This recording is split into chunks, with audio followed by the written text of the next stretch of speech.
Mere Christianity by C.S. Lewis. Book 1.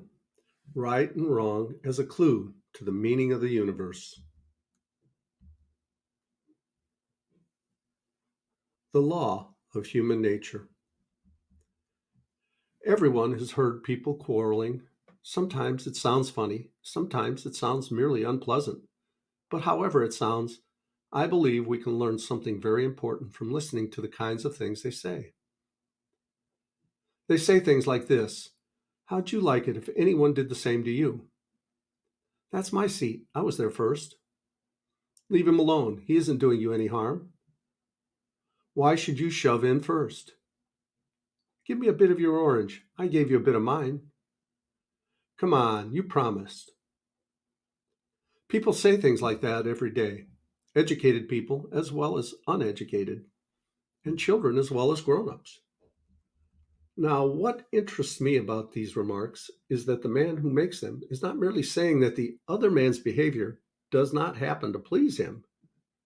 He is appealing to some kind of standard of behavior which he expects the other man to know about. And the other man very seldom replies, "To hell with your standard."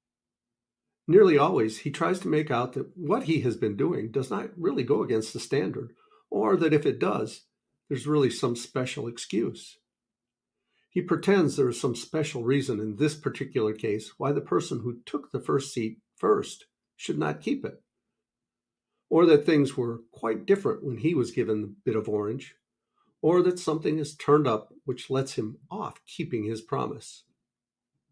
It looks, in fact, very much as if both parties had in mind some kind of law or rule of fair play, or decent behavior, or morality, or whatever you like to call it, about which they agree. And they have.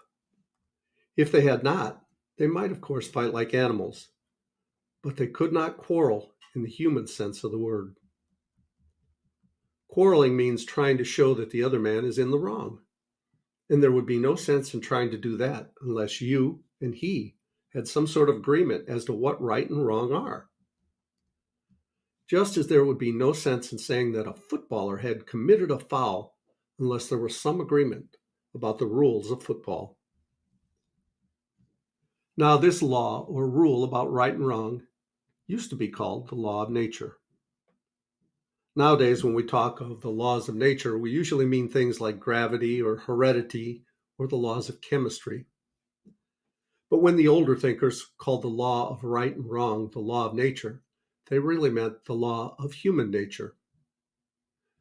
The idea was that just as all bodies are governed by the law of gravitation and organisms by biological laws, so the creature called man also had his law, with this great difference, that a body could not choose whether it obeyed the law of gravity or not, but a man could choose whether to obey the law of human nature or to disobey it.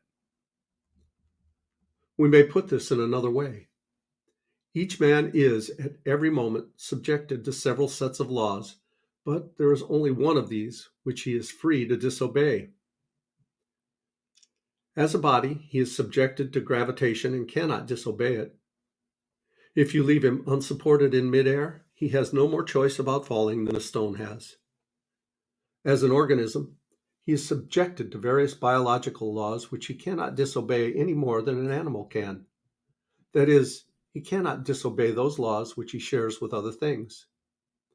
But the law which is peculiar to his human nature, the law he does not share with animals or vegetables or inorganic things, is the one he can disobey if he chooses.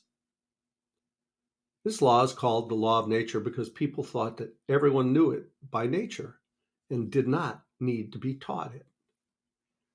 They did not mean, of course, that you might not find an odd individual here and there who did not know it, just as you find a few people who are colorblind or have no ear for a tune. But taking the race as a whole, they thought that the human idea of decent behavior was obvious to everyone. And I believe that they were right. If they were not, then all the things we said about the war were nonsense. What was the sense in saying the enemy were in the wrong unless right is a real thing which the Nazi at the bottom knew as well as we did and ought to have practiced? If they had no notion of what we mean by right, then we might still have to fight them. We could no more have blamed them for that than the color of their hair.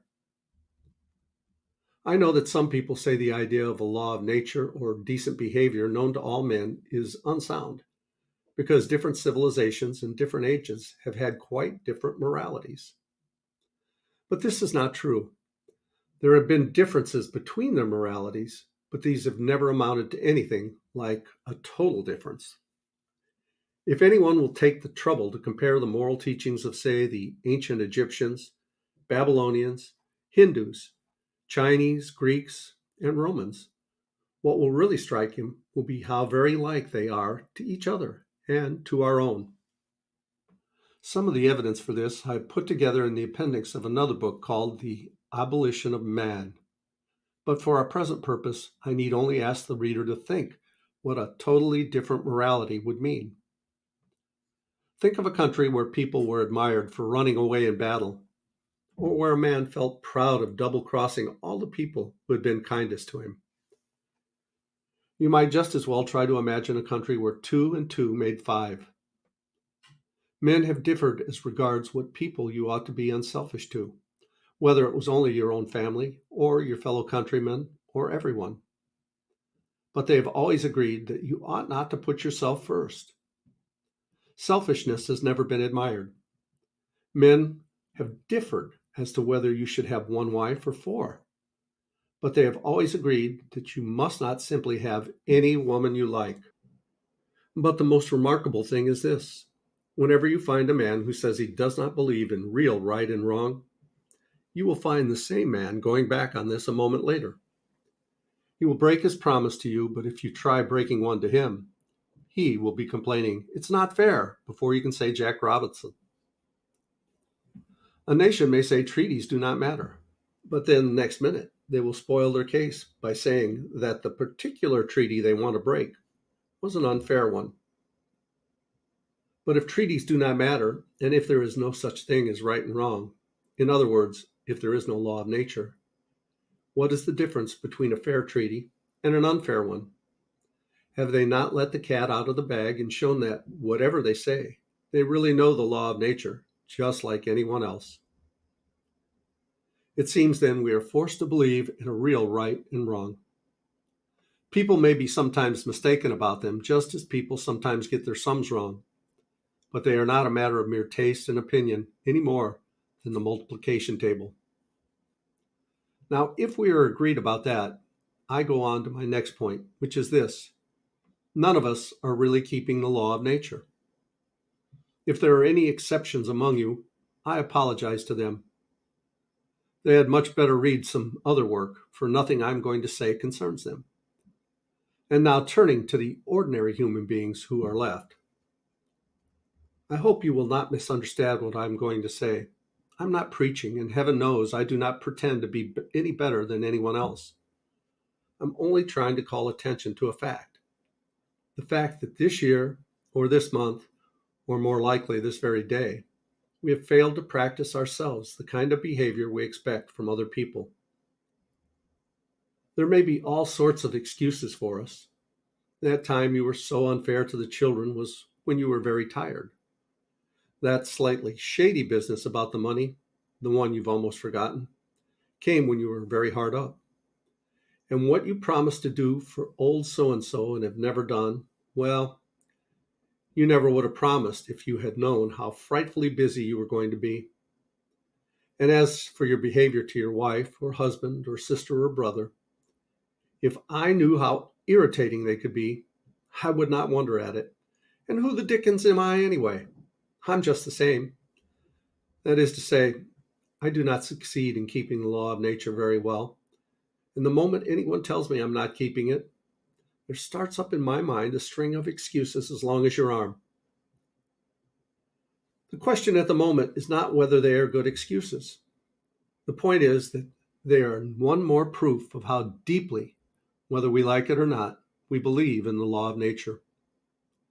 If we do not believe in decent behavior, why should we be so anxious to make excuses for not having behaved decently? The truth is, we really believe in decency so much, we feel the rule of law pressing on us, that we cannot bear to face the fact that we are breaking it, and consequently, we try to shift the responsibility. For you notice that it is only for our bad behavior that we find all these explanations. It is only our bad temper that we put down to being tired or worried or hungry. We put our good temper down to ourselves. These then are the 2 points I want to make. First, that human beings all over the earth have this curious idea that they ought to behave in a certain way and cannot really get rid of it. Secondly, that they do not in fact behave in that way. They know the law of nature, they break it. These 2 facts are the foundation of all clear thinking about ourselves and the universe we live in. We'll pause here and go on with the next chapter in the next video. Hope you liked the story. I love you guys. As Tigger says, ta-ta for now.